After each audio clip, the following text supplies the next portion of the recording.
Hi, friends. Good morning. Okay, so we have been working on our Bridget Riley op art drawing, right?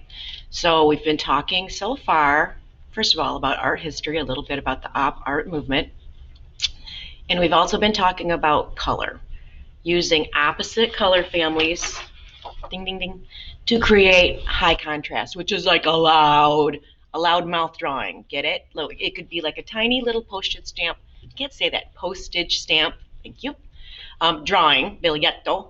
I think that's it in Italian. I used to live in Italy, so that's the one Italian word I remember. Biglietto. That's weird. Stamp. Okay. So how the effect of high contrast really lost, well, my voice is not good today, sings across the page, right? It's loud. If you want to get your drawing noticed, use opposite color families. Ding, ding, ding. Okay, so this is the last, and it's not going to be a very long video. This is the last video in this three-part series of this op art drawing, okay? Okay.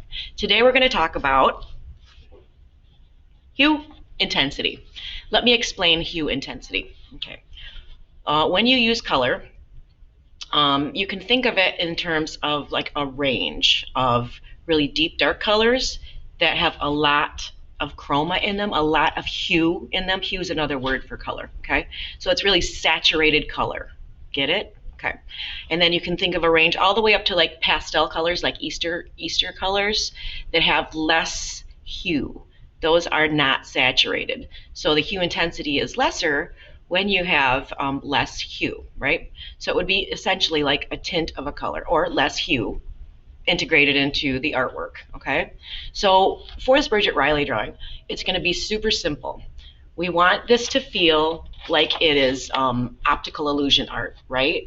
And so in order to get that feeling, what you need to do is increase your hue intensity on the corners so that it feels like these pieces are rounded in space, right?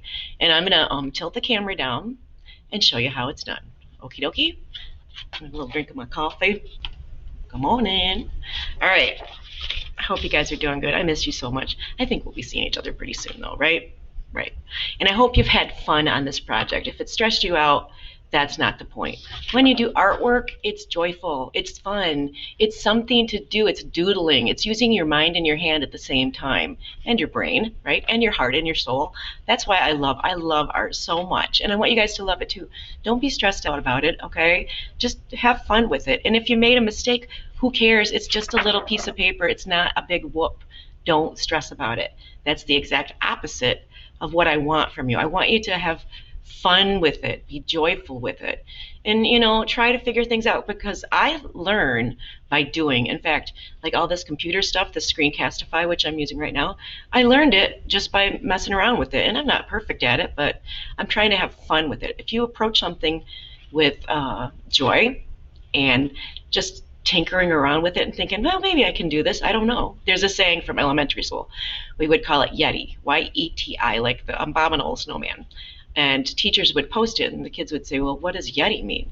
It means, I can't do it yet, but I, the I at the end of Yeti, will be able to Yeti. So keep Yeti in mind, raw, like the abominable snowman, right? Okay, let's get to our study of the day, our focus for our Bridget Riley, hue intensity. All right, I'm tilting the camera down so you can see your final last step. Okay, and it shouldn't take you that long. Tilt, tilt, tilt, tilt, tilt, tilt, tilt. Okay, so here's my finished drawing. Opposite color families, ding, ding, ding. You can see the effect, right? It's super loud. It's like screaming across the page. If you can't see it, there's something wrong with your eyes. Okay, so this is what I want you to do. I want you to start with your darkest color or your cool color. Usually cool colors have more intensity in them, and warm colors have less. So what you're going to do is you're going to take your darkest color, which is your cool color, and I want you to press on the edge. And remember, ding, ding, ding, ding, ding, natural bend in your hand. If you don't have a natural bend in your hand, you're not going to be able to do a piece of artwork comfortably, and it won't be as successful. Your hand should be super comfortable when you're making your artwork. So the only thing that I want you to do on this, my friends, is go over the corners of where this drawing turns in space. where the optical illusion makes it look like it's turning. So just increase your hue intensity like that. I might just keep that right there. Just increase your hue intensity by going over one more time and kind of soaking in that color, and watch what happens with the effect. If you do this, and you kind of take your time, if you do this, it's really going to push back, because dark colors push back and warm and light colors come forward, right? So you're trying to get the effect of push and pull by using your hue intensity. So if you increase the hue intensity by soaking it, so it's got more hue on the corners, you're going to have a more successful optical illusion. You can kind of already see what I'm doing, right? Okay, so wherever there's a corner, just go over it one more time. And I start with my dark color because I can see it faster, right? Happy Monday. I hope you guys all had a good weekend. It was my daughter's birthday yesterday, so that was fun. I like getting together with my family. I'm kind of a family person. Family is a big deal to me, right? Okay. So I'm just finding the spots where I can kind of go. You can already see how that pushes it back. It's incredible, actually. If you use your hue intensity, ding, ding, ding, you should be able to get the effect of push and pull and movement, because movement is really what optical illusion is about. In fact, we looked at a video of an artist, I can't remember his name, he's Japanese, I'll have to think about it, who used such a good array of color during his op art that it looked like the page was kind of like moving, even though it wasn't moving. He just used the push and pull so well by placing his colors next to each other and his hue intensity that it actually made the artwork feel like it was moving, right? And that's kind of the goal. Movement in op art is just something that intrinsically happens. That's why it's so cool. Your eyes like, whoa, how's that happening? Well, it's the hue intensity and it's the color placement, okay? And if you made a mistake and you put two colors next to each other, it's easy to do on this drawing. Don't worry about it. Just, kind of fudge it and fix it as best you can, all right? All right, so now I'm just kind of going through and finding spots where I really want to push that color back, making sure my hand is comfortable, turning my page, right? Turn your page. So you have that natural bend. And again, I'm starting with my darkest color, which in this case is a cool color. I forgot a little spot there. And I'm just going over, like in the corners where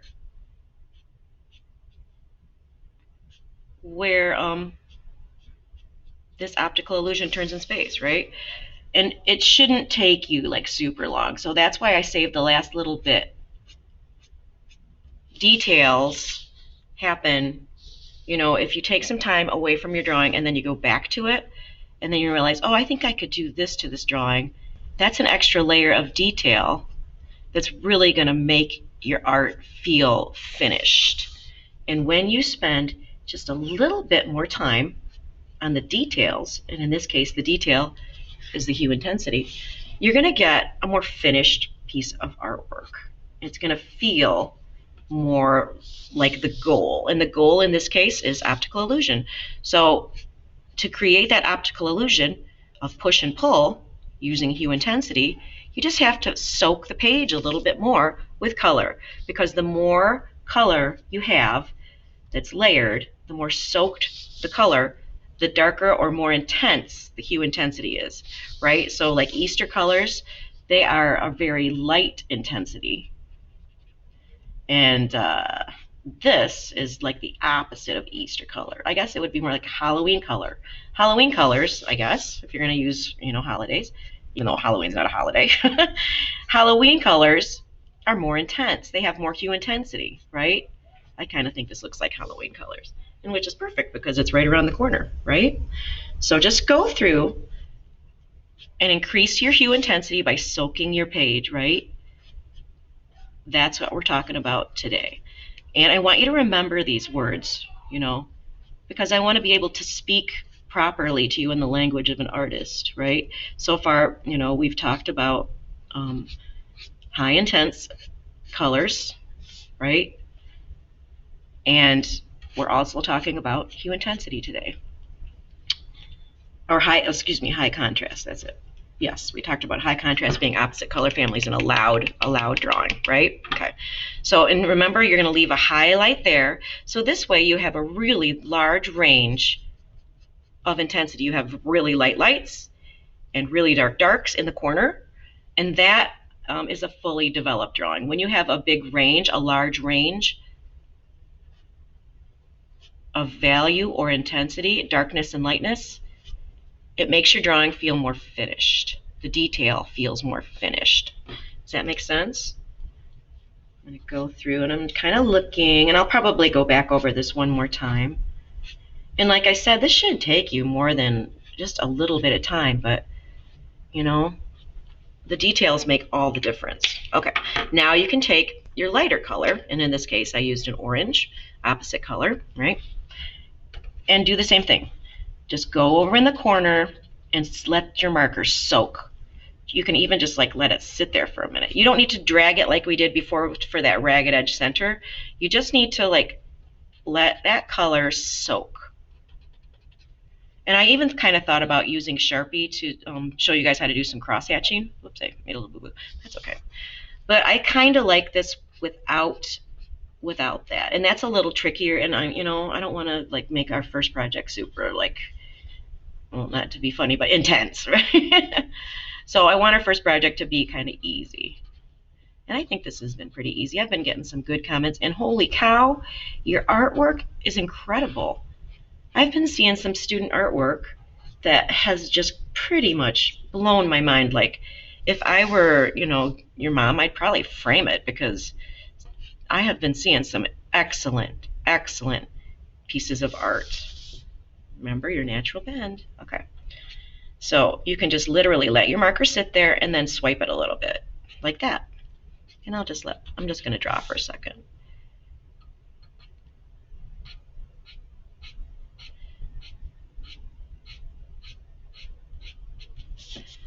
Nothing like a good marker and a new Sharpie, like my favorite things in the world.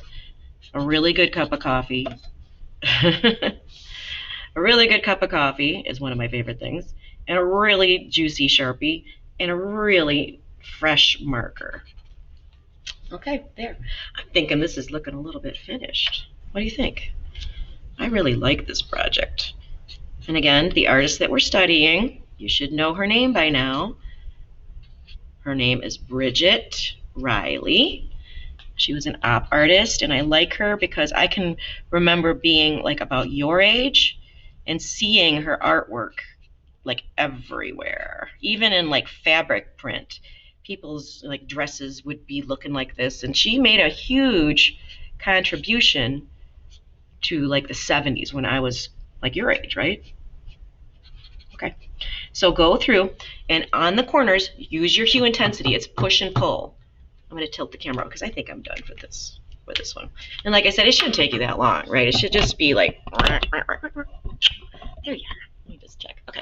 It shouldn't take you that long. It should only be maybe, 20 minutes of pushing and pulling by soaking the color at the corners so it feels round. The pull is the highlight. Ding, ding, ding. It comes forward. The push is the hue intensity.